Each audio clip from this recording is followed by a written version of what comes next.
Bem-vindos a mais uma entrevista produzida pela Imunoliga. Para quem não sabe, a Imunoliga é uma liga acadêmica que tem como objetivo ampliar a gama de conhecimentos na área de imunologia médica. Hoje nós vamos entrevistar o infectologista Adelino de Melo Freire Júnior. Ele possui graduação em Medicina pela UFMG, residência em Infectologia pela Fundação Hospitalar de Minas Gerais, a FEMIG, MBA em Gestão de Saúde e Controle de Infecções Hospitalares pela Faculdade Método de São Paulo e atualmente é diretor técnico e científico e coordenador do Serviço de Controle de Infecções do Hospital Felício Roxo.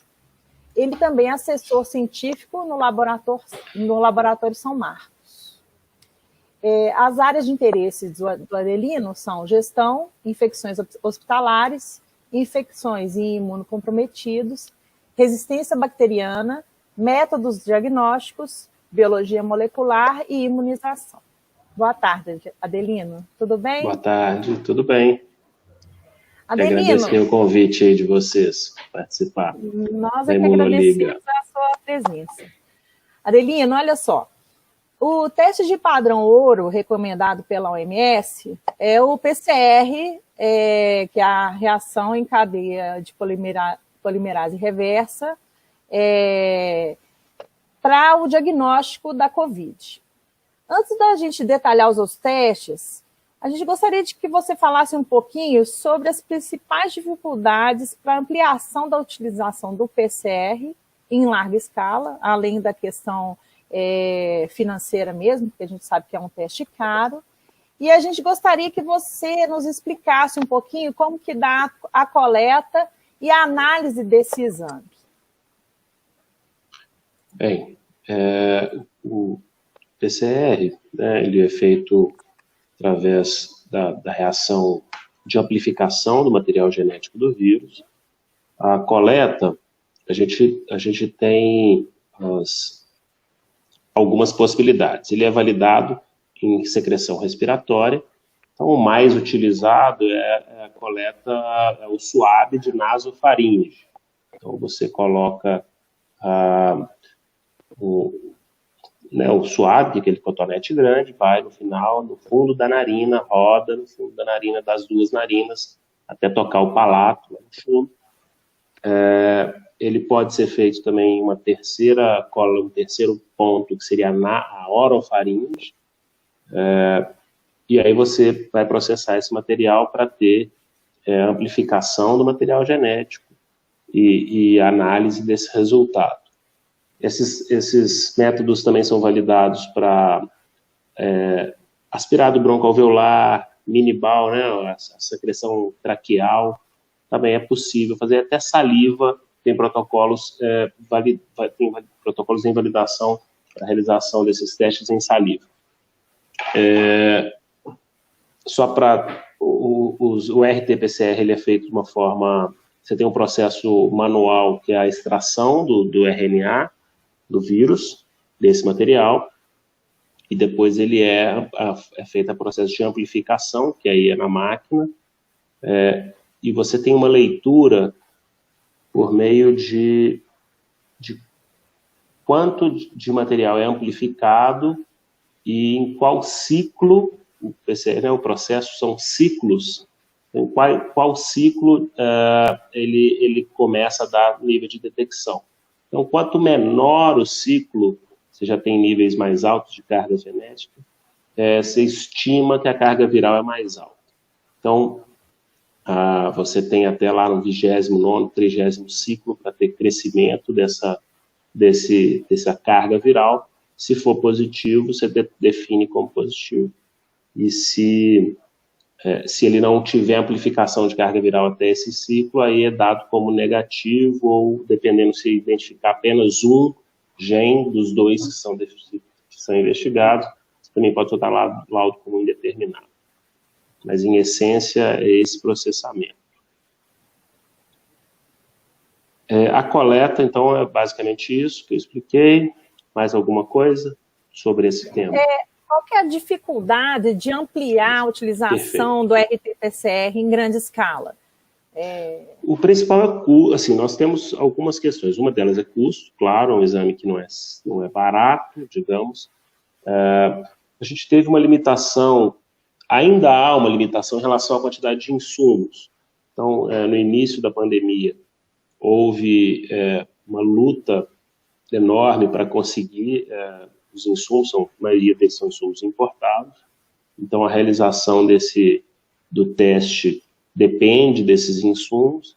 Então, eles aumentaram de preço, são todos cotados em dólar, ainda teve a subida do dólar e ainda teve a falta no mercado mundial.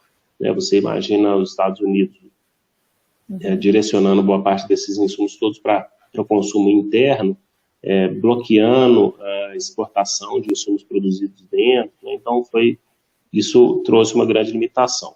No início da pandemia, a questão de acesso a esses testes era uma preocupação maior, e agora isso vem sendo, de certa forma, mais equacionado. Você tem esses testes mais disponíveis. Tem-se tentado outros protocolos, como o protocolo de pool de amostras. Ou seja, você pega uma amostra de 50 pessoas, colhe de todo mundo, isso é uma técnica de rastreamento. Então, você colhe de todo mundo, amplifica esse material todo junto, então você consegue reduzir muito o custo do insumo necessário, e aí, se for positivo, algum desses testes for positivo, você vai testar um a um. Mas se for negativo, você conseguiu economizar, digamos, 49 testes, insumo de 49 testes. Então, pool de amostras é uma das possibilidades de baratear e ampliar acesso, mas ainda com limitações de sensibilidade. São protocolos que estão ainda em validação. Então, questões também relacionadas à coleta, à qualidade da coleta. Essa coleta precisa... existe algum treino, né? Esse swab realmente deve, para ter a sensibilidade adequada, ele precisa de uma coleta bem profunda, que venha em material correto. Se ele for feito de uma forma mais superficial e de uma forma rápida, ele pode não ter quantidade suficiente de amostra para rodar e para detecção. Então, isso é um ponto que... a conservação dessa amostra até o processamento também exige alguns cuidados. Então, não é tão simples você coletar um PCR, um swab, num lugar muito remoto. Você tem que ter toda a estrutura para conservar até o laboratório. Idealmente, até 12, 24 horas ele pode ficar em salina, mas mais do que isso, você começa a perder muito a capacidade também de positivar. Odelino, e essas duas questões aí no começo da pandemia, a gente vinha percebendo muitos comentários das pessoas a respeito exatamente do número de testes inconclusivos ou testes assim, que foram mal estocados, né? E agora parece que isso aí tem se resolvido, não é? Assim, vamos dizer, o treinamento do pessoal, né? A maneira de estocar. Isso faz diferença.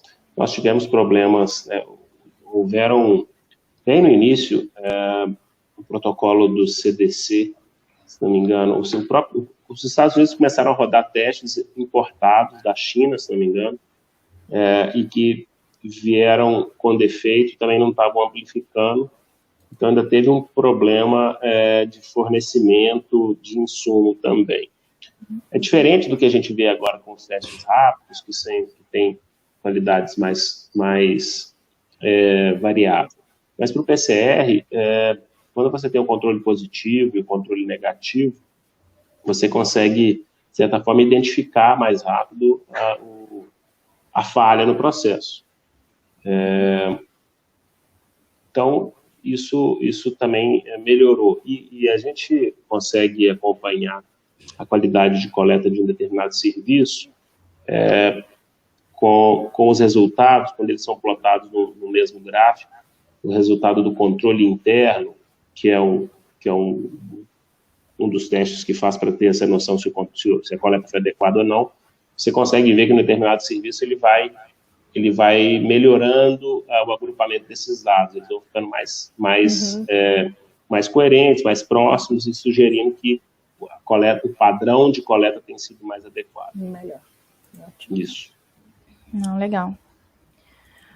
Outros testes de COVID são os testes imunológicos, os quais são capazes de detectar os anticorpos produzidos pelo organismo frente à resposta imunológica induzida pela infecção.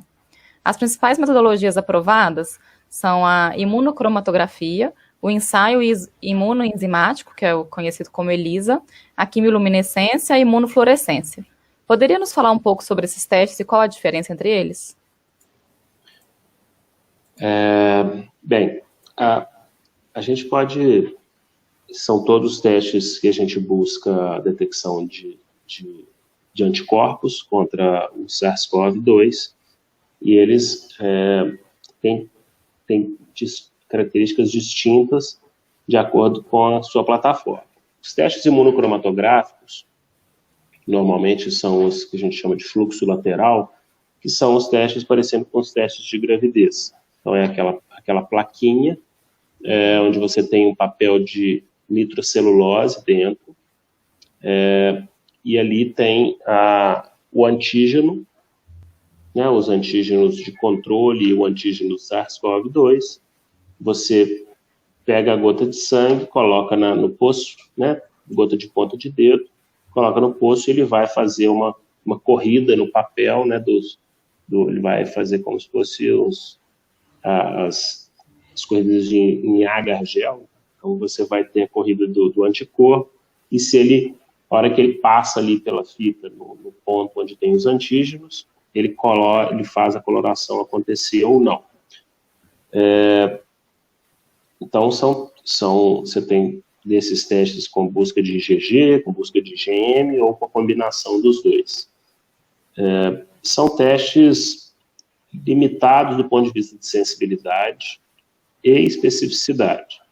A gente tem relatos, né, de validações, né, são relatos das validações desses testes, mostram resultados muito ruins, assim, da ordem de 30%, 40%, 50% de sensibilidade, que é bastante limitado, e uma especificidade que não é tão alta assim quanto a gente gostaria, de 99%. Ele não tem essa especificidade. Tem especificidades de 90% até 95%, na maioria dos primeiros testes que chegaram.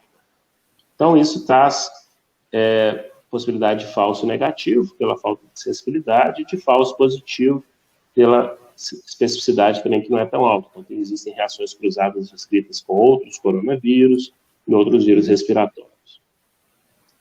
Já a ELISA e as quimiluminescência ou imunofluorescência são plataformas automatizadas em que você faz a reação, né? Você tira o sangue, aí não é sangue periférico, você processa o sangue, centrifuga, prepara e vai colocando ele em pocinhos com a presença do antígeno, para você ter se há ligação do anticorpo ou não.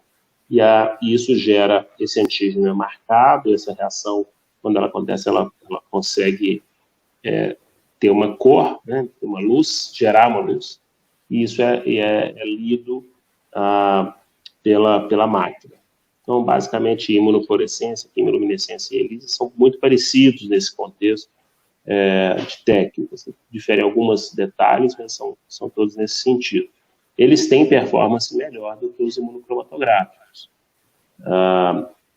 Você tem sensibilidades mais altas, especificidade também mais alta, trazendo um teste que você consegue ter um pouco mais de credibilidade, mas ainda assim não é uma sensibilidade tão alta, vai variar muito do momento de doença, e a especificidade também não é de alta quanto a gente gostaria, de mais de 99%. Fica abaixo disso, pelo menos nas principais plataformas que chegaram até agora. Adelino, também ainda sobre o teste imunológico, a gente sabe que entre as pessoas existe uma grande diferença entre os períodos de soroconversão. A gente até tem visto muita dúvida ainda no ar, qual que é o período onde que as pessoas ainda estão fazendo o shedding viral, quando que a pessoa está realmente curada, né? Essas diferenças desse período de soroconversão, ela está sendo algum complicador na escolha dos testes sorológicos para certos grupos de paciente ou certos grupos profissionais?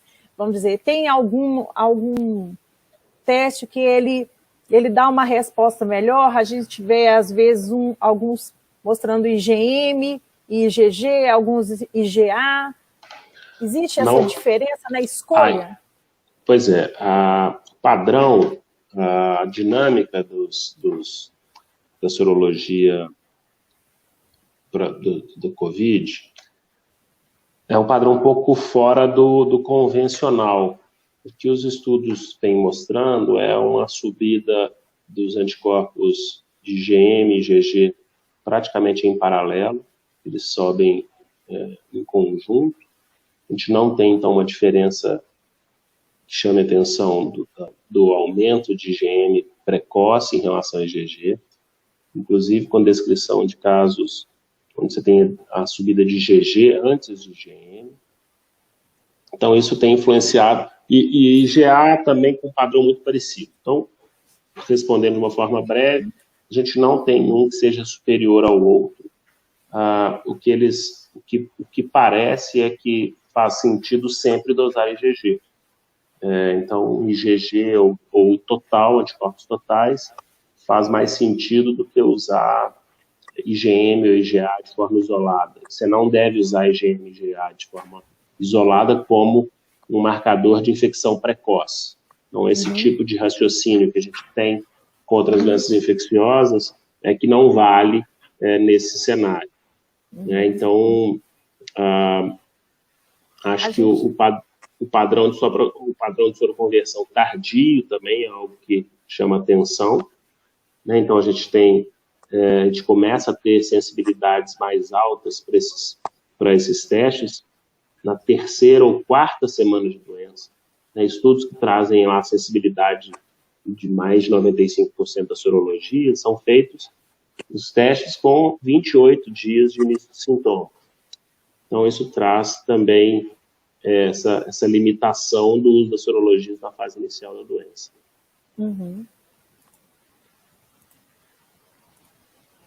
Beleza. Bom, continuando ainda sobre anticorpos, apesar da alta sensibilidade logo após a infecção, o IgA apresenta baixa especificidade comparado aos testes baseados em IgG. Entretanto, muitos exames são baseados na procura dessa imunoglobulina que é produzida após a IgG. Então, por que utilizá-la ao invés da IgM, que daria uma ideia de evolução da infecção? Lucas, então, esse que é o ponto. Assim, pelo menos, tudo que eu li até o momento, né, sobre esse perfil de subida de IgA, IgM e IgG, é que eles não devem ser, assim, que eles têm um padrão errático. O padrão da IgA ainda não está, ainda é menos do IgA para COVID, ainda é menos conhecido do que do IgM, e nos inquéritos sorológicos ele não se mostrou superior ao IgM. Então, o que se assumiu, ao menos até o momento, até onde eu tenho conhecimento, é que eles vão servir da mesma maneira, seriam equivalentes a IgM e IgA, mas ainda assim a gente não deve confiar nesse padrão de achar que eles vão subir precocemente em relação ao IgG. Então, o que se tem é ou dosar tudo junto, como se tem protocolos fazendo anticorpos totais, ou se você for dosar, se o seu kit é IgA, IgG ou IgM, IgG, fazer sempre os dois. Adelino, olha só, para a gente fazer um screening de massa em nível municipal, estadual, nacional, o que muita gente espera que aconteça, né? a gente tem que ter um acompanhamento na confiabilidade, né, na especificidade, acurácia desse teste sorológico. A gente viu que a Anvisa tem aproximadamente 57 conjuntos diagnósticos já registrados. E a qualidade desses testes laboratórios também é variada, né? A gente sabe que a Anvisa ela não realiza testes laboratoriais prévios para testar a segurança e eficácia também desses kits, né? Ela utiliza informações e resultados fornecidos pelas próprias empresas para a liberação disso. Isso mesmo. Como que se dá a aprovação e a avaliação sanitária desses kits disponíveis no Brasil? Eu não sei te responder do ponto de vista... Eu não sei te responder para o Covid especificamente, como tem acontecido. Sim, eu sei mais ou menos, eu não posso te dar uma posição oficial. Eu não represento nenhum órgão do governo, não sei como é que isso tem se rodado. Mas, em geral, é assim. Como houveram aprovações de forma mais urgente para esses kits, eles, independente se houve aprovação urgente, qualquer kit de um laboratório de grande porte, por exemplo, como São Marcos, vamos começar a usar kit A, B ou C de teste rápido para Covid. O laboratório precisa fazer a sua validação interna. Então, isso é exigido por lei. Então, mesmo você tendo lá no resultado de bula, que eles testaram 20 pacientes, desses 20, 10 eram positivos, 10 eram negativos, tem lá a tabelinha de sensibilidade e especificidade, igual a gente vê na faculdade, é assim que vem numa bula de teste diagnóstico.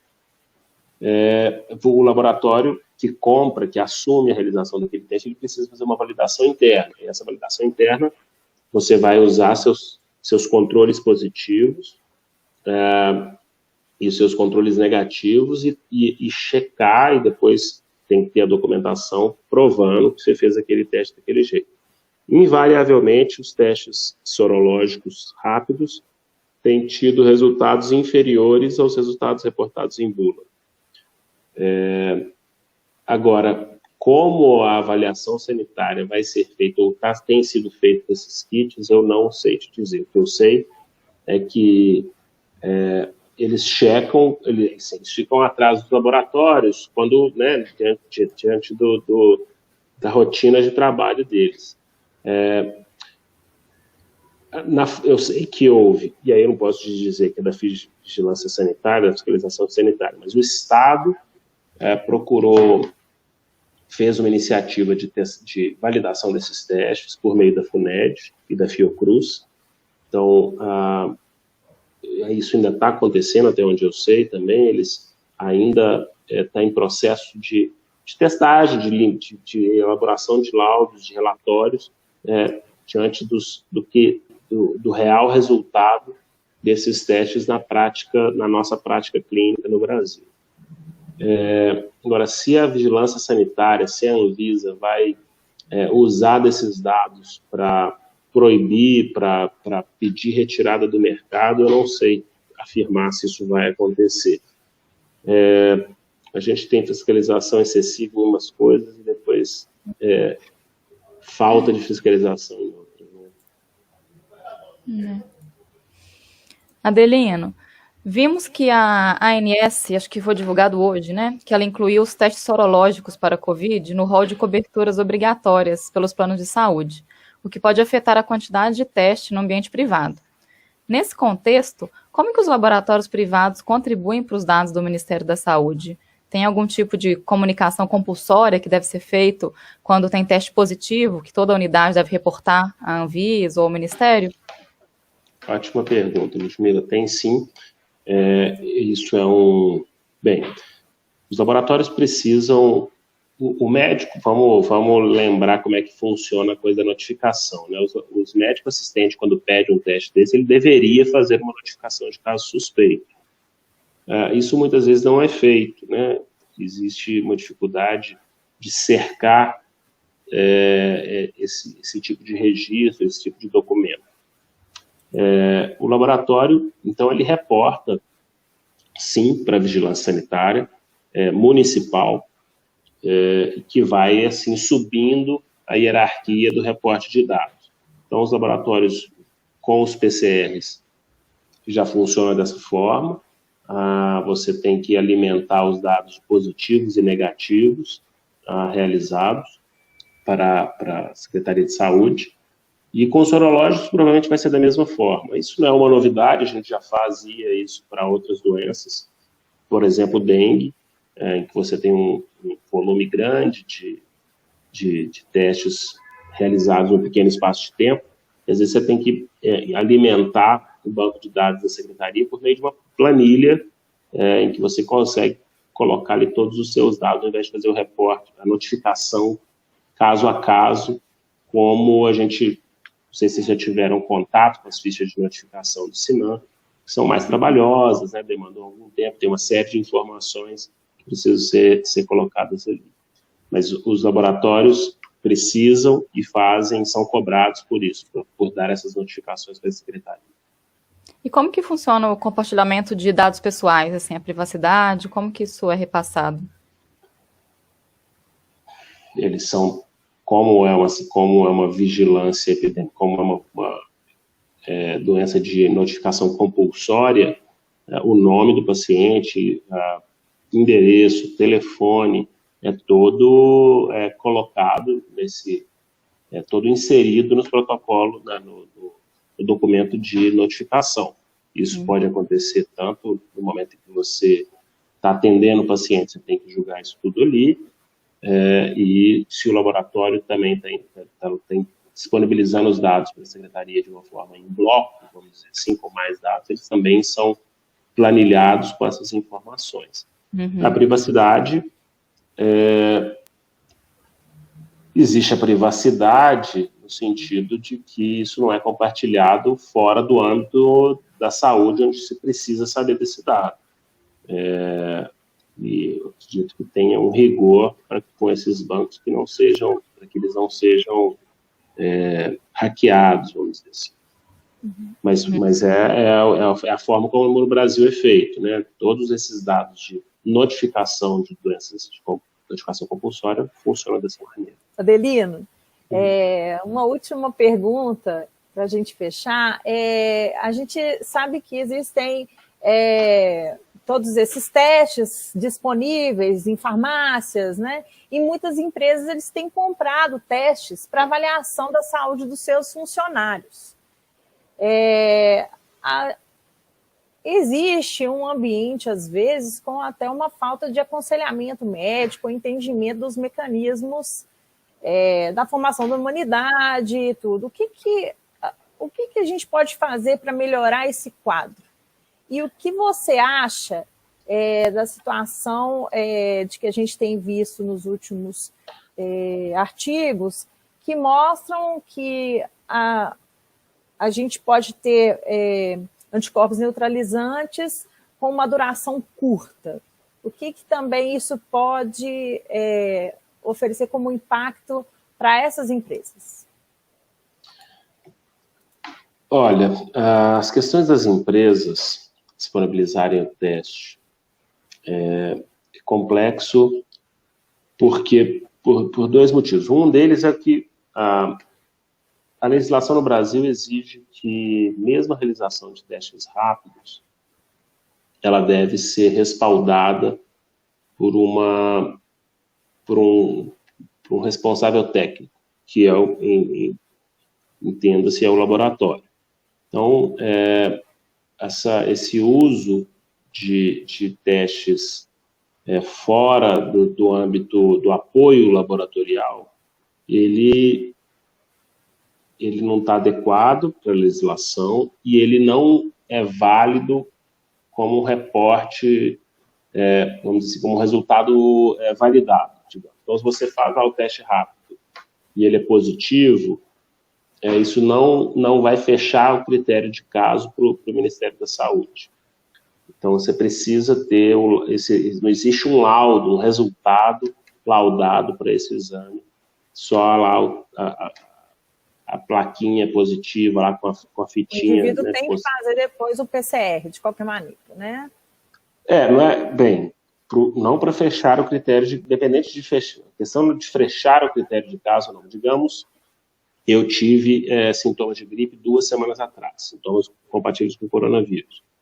Hoje, eu vou num laboratório São Marcos, por exemplo, faço um teste sorológico, pode ser imunocromatográfico, e ele é positivo, o meu médico pode notificar, a gente pode entender para o Ministério da Saúde que esse caso ele fecha o critério de caso de Covid.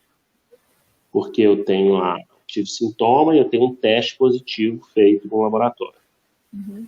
Se esse teste, ao invés de ser feito no laboratório, fosse feito por mim mesmo, pela empresa que eu trabalho, de uma forma não respaldada por um laboratório, esse teste não vale para fechar o critério de caso. Ele não vale para o Ministério da Saúde. Se a minha empresa reportar lá, esse paciente, essa pessoa é um caso de Covid, porque ele teve sintoma e teve esse teste positivo, mas o teste não tem um laudo validado por um laboratório, então ele não conta como um teste positivo, digamos assim. Então, as empresas, nesse contexto, elas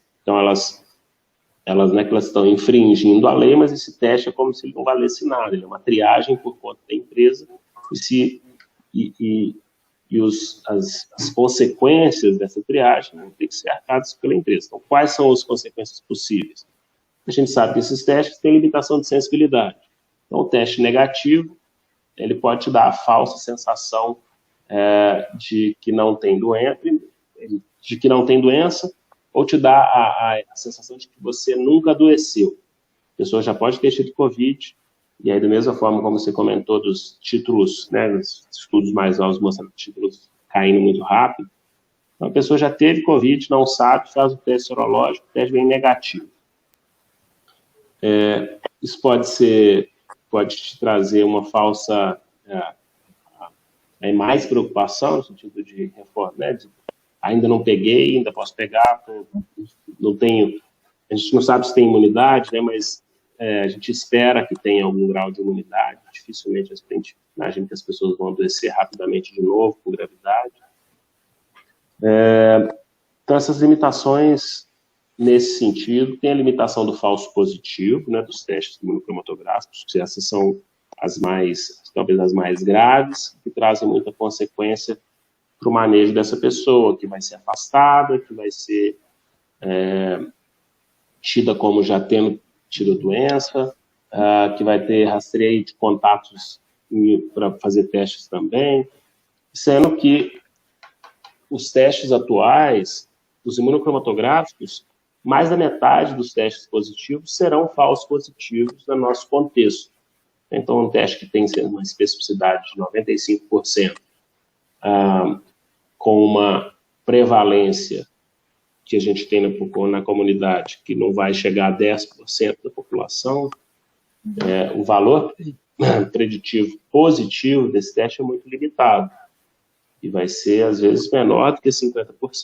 Ou seja, se tem um teste positivo, dizendo que a pessoa já teve Covid, e esse teste é um falso positivo. Então, não ter alguém especialista, né, não ter uma estrutura que dê suporte para a interpretação desses testes traz uma série de consequências desastrosas, assim, no manejo desses casos.